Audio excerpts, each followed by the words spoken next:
Esteja sempre conectado com o bem. Acesse nosso canal no YouTube, Web Rádio Fraternidade.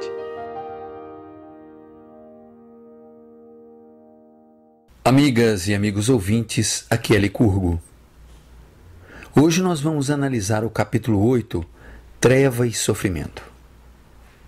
Antes, porém, vamos rever alguns acontecimentos do capítulo 7, Leitura Mental.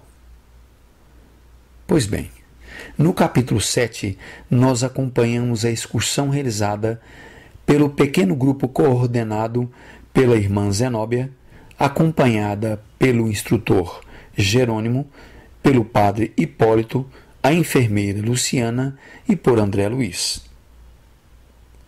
Essa excursão foi realizada na área externa da Casa Transitória Fabiano de Cristo. O objetivo era resgatar o espírito Padre Domênico que fora identificado pela irmã Zenóbia nas cercanias da Casa Transitória. Todo aquele capítulo foi dedicado a narrar o trabalho de resgate efetuado pelo grupo, que teve como personagem decisiva a enfermeira Luciana. Luciana era dotada de clarividência e, por isso, conseguiu acessar a memória de vida anterior do padre Domênico, lembrando-o de seus crimes e abusos, o que resultou no reconhecimento de culpa pelo padre Domênico e em seu encaminhamento para reencarnar. Vamos, então, ao capítulo de hoje, o capítulo 8. Concluído o atendimento do padre Domênico, o pequeno grupo adentrou mais ainda na região, chegando ao Vale de Treva e Sofrimento. Pelo relato de André Luiz, tem-se a impressão de que o grupo se posicionou em uma área elevada, tendo à sua frente o vale. Do vale chegavam ao grupo lamentos e pedidos de socorro, de espíritos que estavam lá embaixo, tocando a todos de extrema compaixão. E até em determinado momento, nós observamos André Luiz se perguntando por que aqueles gritos não causaram ainda a reação do pessoal da Casa Transitória Fabiano de Cristo, ocasionando em resgates que poderiam minorar o sofrimento de todos aqueles que estavam ali. Mais à frente, quando andam mais um pouco, Zenóbia então tem a oportunidade de esclarecer o motivo de não haver o resgate em massa daqueles espíritos que pedem socorro. Segundo ela, eles não são insensíveis aos pedidos de socorro. Mas, quando antes resgataram algum espírito, ele logo fugiu e em seguida voltou para o vale. Isto porque não aceitou as necessárias transformações morais e de hábitos que foram propostas para que ele pudesse melhorar. Observem bem, que situação. Os espíritos pedem socorro, são levados à Casa Transitória Fabiano de Cristo, não se adaptam ao estilo de vida que lhes é proposto, fogem novamente e voltam para o vale. Em seguida, a pedido de irmã Zenóbia, acende-se um foco de luz que ilumina o vale à sua frente. É quando todos podem ver o quadro dramático. Um número enorme de espíritos permanecendo em uma espécie de lodaçal. E, quando viram a luz, passaram a acentuar os pedidos de socorro. Porém, aqueles espíritos não estavam sozinhos. Não estavam lá apenas espíritos pedindo socorro, mas também se encontravam espíritos endurecidos e revoltados, que passaram a ironizar, xingar e mandar-os embora dali. E esses espíritos, esses endurecidos, que agiam de forma cruel, tinham uma aparência animalesca. E nós já tratamos sobre esta questão. de aparências perispirituais animalescas. São, muitas vezes, é claro que nem todas, transformações efetuadas pelo próprio espírito que se acredita na condição de um animal ou de uma fera que domina aqueles outros que estão à sua volta. Foi nessa hora que a irmã Zenóbia pediu ao padre Hipólito que falasse sobre a mensagem de Jesus para todos os espíritos que ali se encontravam. E padre Hipólito passou a ler os versículos do capítulo 16 do Evangelho segundo São Lucas. Foi aí que os espíritos, não os que pediam socorro, mas os rebeldes, reagiram atirando material retirado do lodaçal em que ficavam. E a agressão foi tanta que irmã Zenóbia solicitou que se estendessem proteções para que o padre Hipólito pudesse continuar sem ser interrompido de forma mais agressiva. Terminada a explanação de padre Hipólito, ele notou que se fizera profundo silêncio e percebeu que os espíritos haviam se aproximado do local onde estava o grupo de Zenóbia.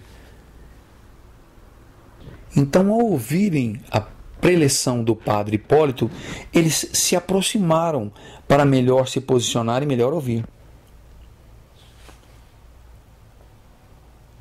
Foi aí que André Luiz pensou: ora, eles estão tão próximos, por que não fogem? Por que não sobem a rampa que dá acesso ao vale e abandonam aquele lugar? Mas observando melhor, ele notou que abriam-se valas profundas, intransponíveis, que impediam com que esses espíritos abandonassem o vale. E mesmo no lugar onde era possível uma passagem, espíritos rebeldes e cruéis impediam a passagem e até mesmo agrediam os espíritos que tentassem. E naquele momento de silêncio do padre Hipólito, esses espíritos rebeldes, os líderes cruéis, começaram a afirmar que Deus não existe, porque se eles foram esquecidos ali naquele vale e ninguém observava por eles e ninguém os resgatava, por que então haveria um Deus? E aí o padre Hipólito rebateu seus argumentos. E os contra-argumentos do padre Hipólito tocaram alguns espíritos que estavam ali na proximidade. E eles passaram a pedir socorro, apresentando súplicas variadas, inclusive demonstrando, da forma como que cada um falava, suas diferentes ligações religiosas que tiveram quando aqui encarnados. E até mesmo o André Luiz relata o caso de uma espírita que se encontrava ali. E inclusive essa espírita teria conhecido Bezerra de Menezes. O que faz com que a gente observe que a escolha de uma religião não garante por si só uma condição melhor no mundo espiritual. Em contrapartida aos pedidos daqueles que se arrependeram, os líderes cruéis passaram a constrangê-los e agredi-los. Alguns então fugiram assustados, mas outros permaneceram firmes, mesmo sendo literalmente açoitados, chicoteados pelos líderes cruéis. Nesse instante, a revolta tomou conta de André Luiz, que em pensamento começou a imaginar: ora, com tantos recursos que possuímos, por que não reagimos? Por que não invadimos o vale e tiramos à força os espíritos que pedem socorro, levando-os para a casa transitória? Afinal de contas, os recursos dos espíritos da casa transitória eram bastante superiores aos que comandavam aquele vale. Foi necessária então a interferência de Jerônimo, o líder do grupo do André Luiz, que os está levando para a terra.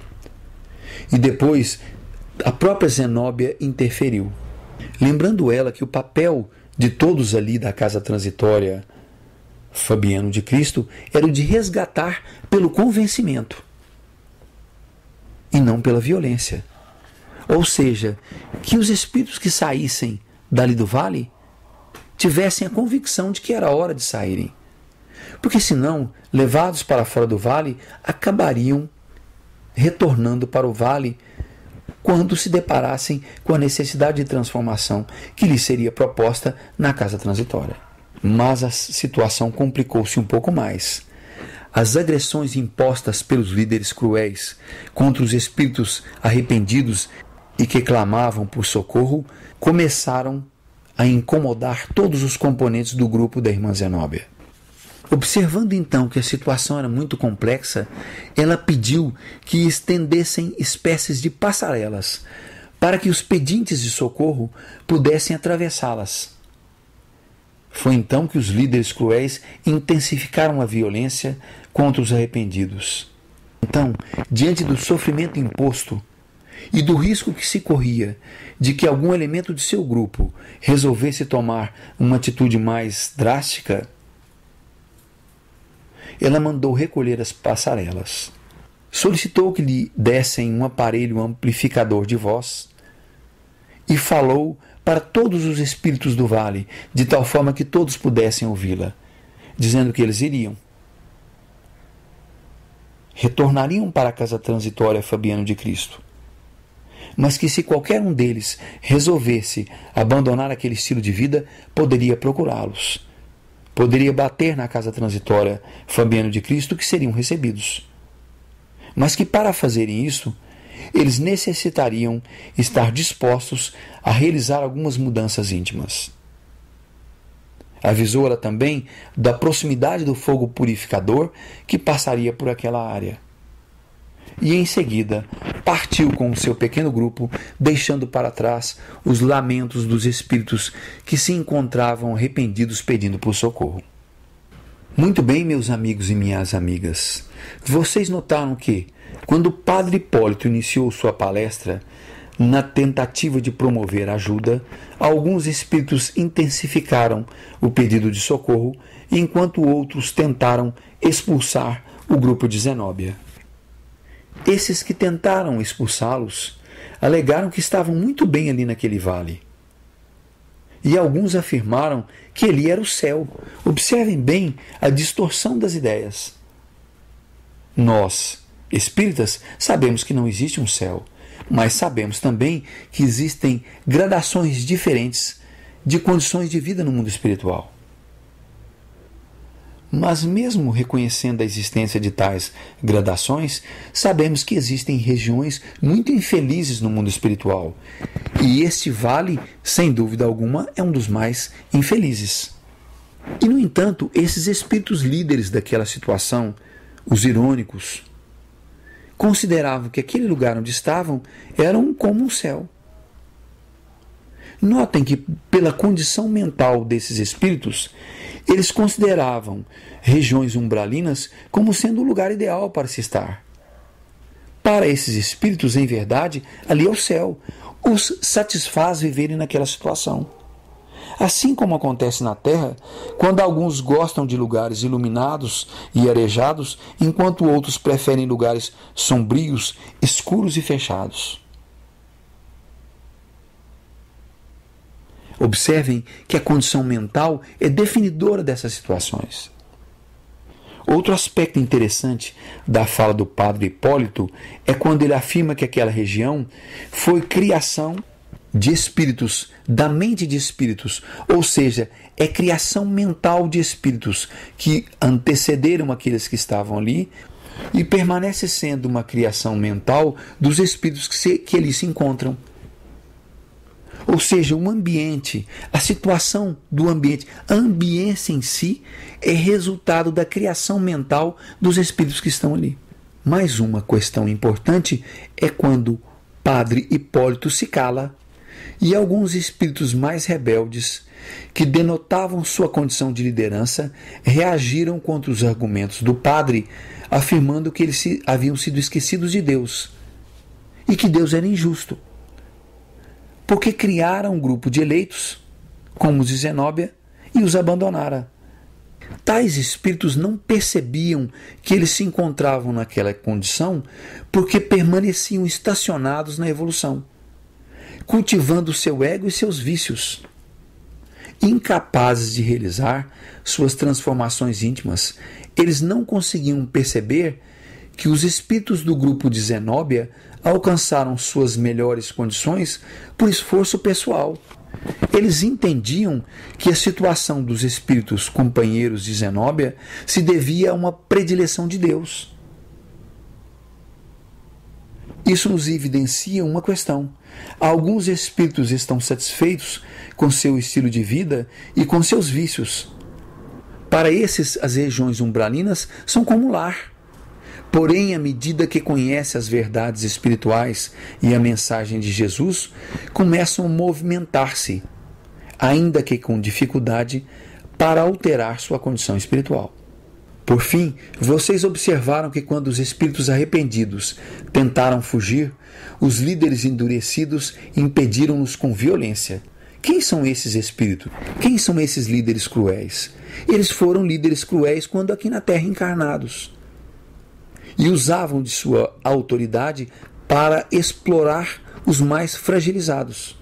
E após a morte do corpo físico, permanecem com essa atitude. Obviamente, um dia, esses líderes despertarão e procurarão a realizar a transformação íntima. E quanto aos espíritos arrependidos que são mantidos ali na condição de prisioneiros? O que será deles?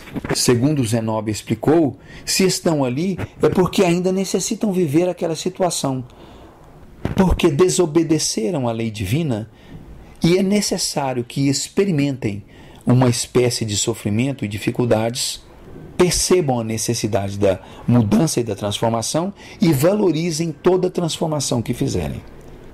Mas, quando chegar a hora correta, eles sairão dali, espontaneamente, ou serão resgatados e reiniciarão sua progressão em busca das oportunidades que é dada a todo o espírito por Deus.